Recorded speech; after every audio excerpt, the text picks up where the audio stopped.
നമസ്കാരം. നമ്മൾ പറയാൻ പോകുന്നത് 2026 വർഷഫലമാണ്. അടുത്തത് അവിട്ട നക്ഷത്രമാണ്. അവിട്ട നക്ഷത്രത്തിന് ആട്ടിൻതല പോലെ കാണപ്പെടുന്ന 6 നക്ഷത്രങ്ങൾ ചേർന്ന അവിട്ട നക്ഷത്രം.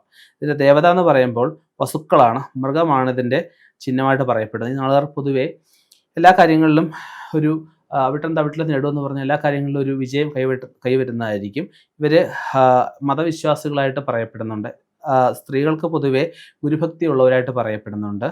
ഈ നക്ഷത്രം മകരക്കൂറുകാർക്ക് ഗുണം കുറച്ച് കുറയാൻ, അതേസമയം കുംഭക്കൂറിന് വളരെ ഗുണകരമായിട്ടൊരവസ്ഥയും പറയപ്പെടുന്നുണ്ട്. ബിസിനസ്സിൽ പുരോഗതി ഉണ്ടാവുക, കുടുംബ സൗഖ്യം ഉണ്ടാവുക, മനസ്സിന് സന്തോഷമുള്ള പല അവസരങ്ങളും വന്നു ചേരുക, ഇവയൊക്കെ കുടുംബത്തിൽ കാണുന്നുണ്ട്. മകയിരം ചിത്ര നക്ഷത്രങ്ങൾ വേദമായിട്ടാണ് പറയപ്പെടുന്നത്. മകരക്കൂറിന് മകം പൂരം ഉത്രംകാല്, കുംഭക്കൂറിന് ഉത്രം മുക്കാല് അത്തം ചിത്തിര ഈ ദിവസങ്ങൾ വരുന്ന ഈ നക്ഷത്രങ്ങൾ വരുന്ന ദിവസങ്ങൾ ഒരു ശുഭകാര്യത്തിന് എടുക്കാൻ പാടില്ല എന്ന് പറയപ്പെടുന്നുണ്ട്. ഒരു മഹാവിഷ്ണു ഭഗവാനെ, അയ്യപ്പസ്വാമിയെ, ശ്രീരാമസ്വാമിയൊക്കെ നല്ലോണം ഭജിക്കണം എന്ന് പറയപ്പെടുന്നുണ്ട്. ശനിയാഴ്ച വ്രതം എടുക്കുന്നത് വളരെ ശ്രേഷ്ഠമായിരിക്കും. കർത്തവാവിന് വ്രതം എടുക്കുന്നത് പിതൃക്കളെ പ്രീതിപ്പെടുത്തുന്നതും ഏറ്റവും ശ്രേഷ്ഠമായിരിക്കും. ഭൂമിയോ വാഹനമോ ഒക്കെ വന്നു ചേരാനുള്ള യോഗം കാണുന്നുണ്ട്. സർക്കാർ ആനുകൂല്യങ്ങളൊക്കെ ഇവർക്ക് ലഭിക്കാനുള്ള യോഗം കാണുന്നുണ്ട്. കിട്ടത്തില്ല എന്ന് കരുതിയ പണം പോലും അല്ലെ ആനുകൂല്യങ്ങൾ പോലും കിട്ടുന്നൊരു വർഷമായിട്ട് പറയപ്പെടുന്നുണ്ട്. പ്രാരംഭ തടസ്സങ്ങളൊക്കെ ഉണ്ടാവുമെങ്കിൽ പിന്നീട് അങ്ങോട്ട് തടസ്സങ്ങളൊന്നും ഇല്ലാതെ എല്ലാ കാര്യങ്ങളും മുന്നോട്ട് പോകുന്നതായിരിക്കും. ഭൂമി വാങ്ങിക്കാൻ ഉദ്ദേശിക്കുന്നവർക്ക് നല്ല സമയമായിട്ട് പറയപ്പെടുന്നുണ്ട്. തൊഴിൽ രഹിതർക്ക് നല്ല തൊഴിലിൽ പ്രവേശിക്കാനാവുന്നതായിരിക്കും. അതുപോലെ വിചാരിച്ച സമയത്ത് കടം കൊടുത്ത പണം തിരിച്ച് കിട്ടുകയെന്ന് വരികയില്ല. ഉന്നത വിദ്യാഭ്യാസത്തിനായിട്ട് വിദേശത്ത് പോകാൻ ഉദ്ദേശിക്കുന്നവർക്ക് നല്ല സമയമായിട്ട് പറയപ്പെടുന്നുണ്ട്. ജോലിഭാരം കുറച്ച് കൂടാനുള്ള സാധ്യത കാണുന്നുണ്ട്. ചെറിയ യാത്രകൾ സുഖകരമായിട്ട് പറയാം. കച്ചവടങ്ങളിൽ നിന്നും ലാഭം ഉണ്ടാകുന്ന അവസ്ഥ പറയാം. പ്രേമകാര്യങ്ങൾ വിവാഹത്തെ കലാശിക്കാനുള്ള യോഗം കാണുന്നുണ്ട്.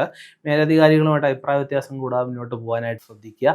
സഹപ്രവർത്തകരുമായിട്ട് കലഹിക്കാതെ ശ്രദ്ധിക്കുക. പരീക്ഷകളിലൊക്കെ ഉന്നതമായിട്ടുള്ള വിജയം കൈവരിക്കാൻ അവർക്ക് സാധിക്കുന്നതായിരിക്കും. നിർമ്മാണ പ്രവർത്തനത്തോട് ബന്ധപ്പെട്ട് നിൽക്കുന്നവർക്ക് നല്ല സമയമായിട്ട് പറയപ്പെടുന്നുണ്ട്.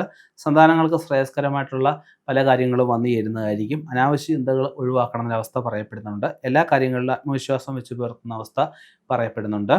ഭൂമിയോ വാഹനമോ വിൽപ്പന നടത്താനുള്ള സാധ്യത കാണുന്നുണ്ട്. ദൂരയാത്രകൾ അത്ര സുഖകരമായിരിക്കില്ല എന്ന് പറയപ്പെടുന്നുണ്ട്. ഏജൻസി ഇടപാടുമായി ബന്ധപ്പെട്ടിരിക്കുന്നവർക്ക് നല്ല സമയമായിട്ട് പറയാം. പ്രൊമോഷൻ ശ്രമിക്കുന്നവർക്ക് നല്ല സമയമായിട്ട് പറയാം. എഞ്ചിനീയറിംഗ് വിദ്യാർത്ഥികൾക്കായാലും പരീക്ഷയിൽ ഉന്നതമായിട്ടുള്ള വിജയം കൈവരിക്കാനാവുമെന്ന് പറയപ്പെടുന്നുണ്ട്.